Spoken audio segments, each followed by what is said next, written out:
Thank you for checking back, everyone, and today we're going to be looking for perfect riding conditions.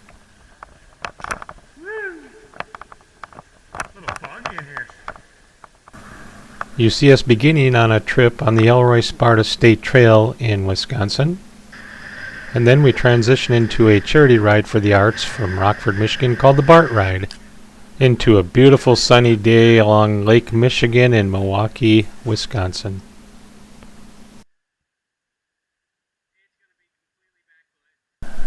Even overcast days give you a good reason to go out and ride and also hit the trails.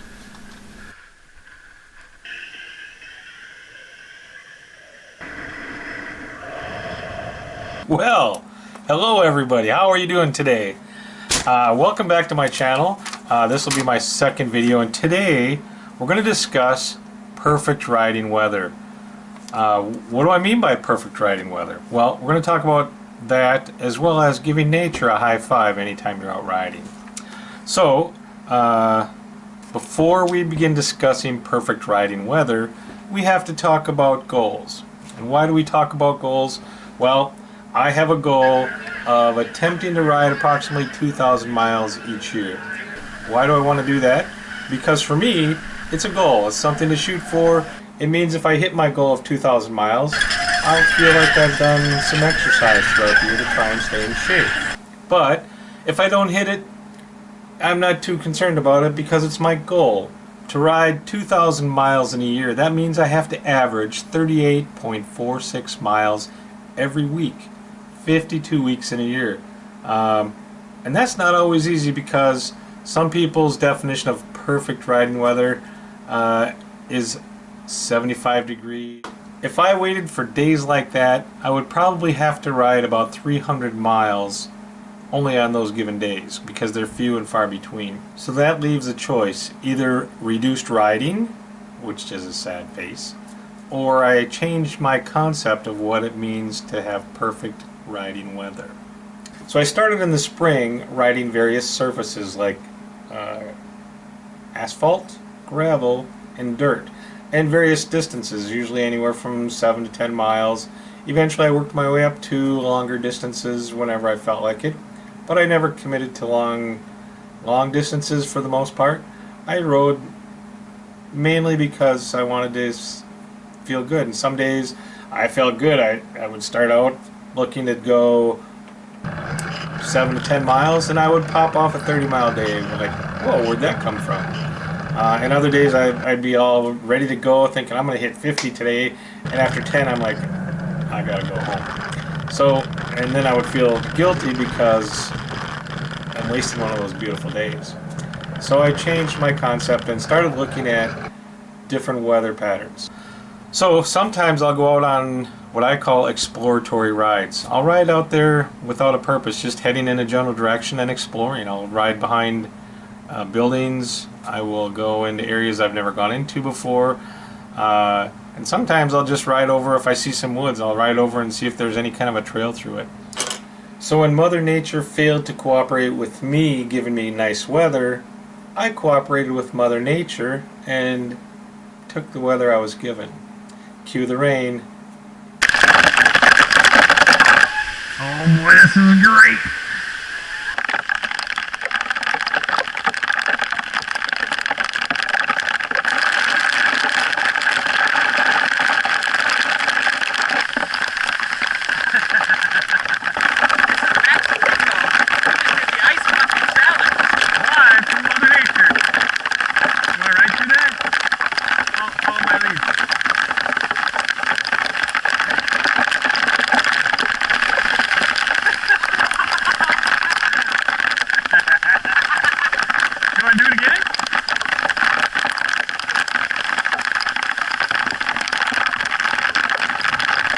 Then I would start riding in inclement weather.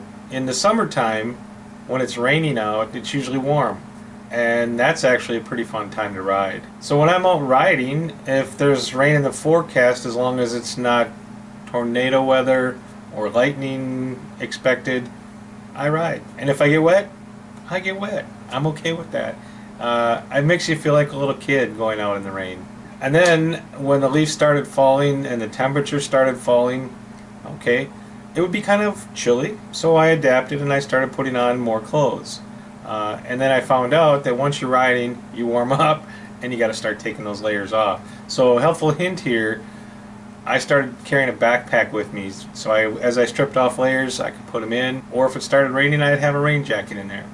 But a backpack definitely helped me expand my riding. Also, when it would be warm out and I would start riding and all of a sudden it would get colder, having a light jacket in my pack was always useful.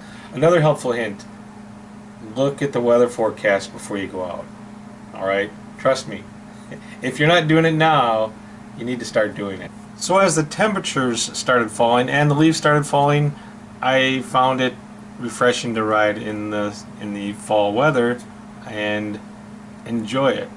So I started believing when the leaves started falling and the temperature started dropping, it was perfect riding weather.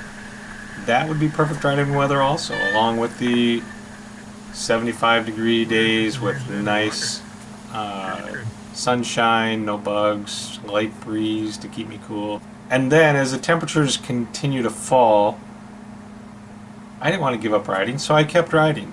And pretty soon, winter weather became perfect riding weather because there was a lot of places to go, things to do. Even if there was snow on the ground, that's when I invested in a fat tire bike. And it's amazing what you can ride on a fat tire bike.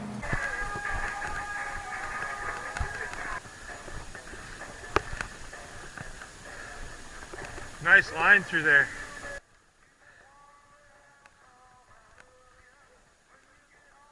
You're going to see some clips of some interesting things you just come across in the middle of the woods that you're like, whoa, how did that get here?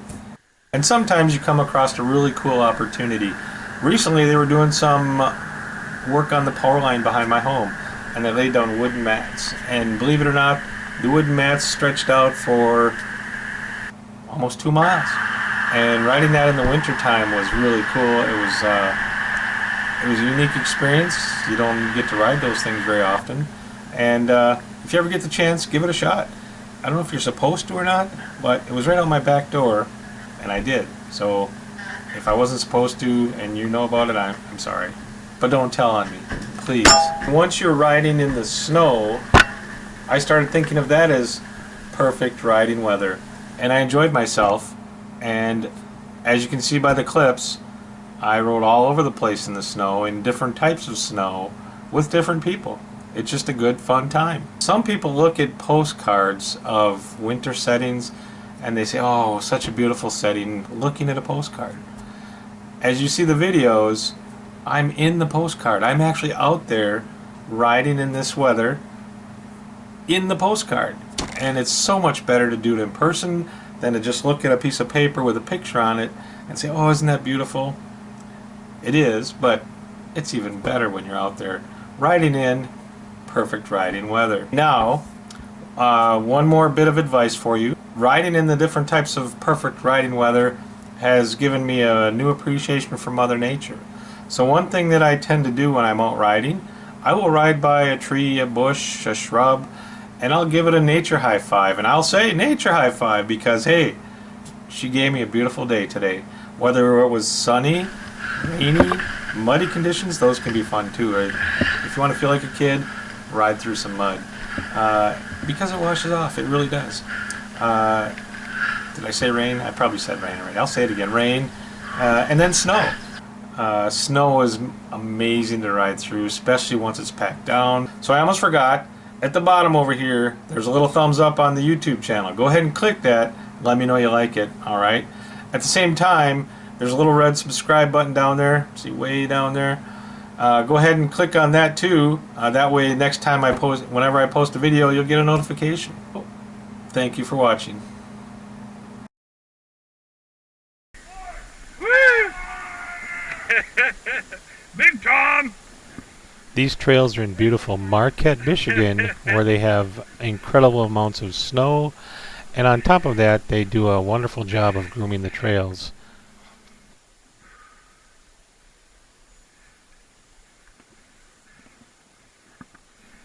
This video was a nice long climb up the hill, And I'm mainly showing it because I was able to get farther up the hill than Tony, who was a pretty dang strong rider and lives in Marquette, Michigan. And at the top of the hill, there's a beautiful dam and an overlook that I'm not going to show you because I didn't record it. But just wanted to get you some texture of all the places to ride up in Marquette and how beautiful and groomed it is. And you can see I just passed Tony, who washed out. Now I'm doing some switchbacks, which going uphill in the snow is pretty difficult. And I think my cardio was about running out here. I made it almost to the top of the hill. I was about 2 pedal strokes away from the top, and then I ended up having to stop.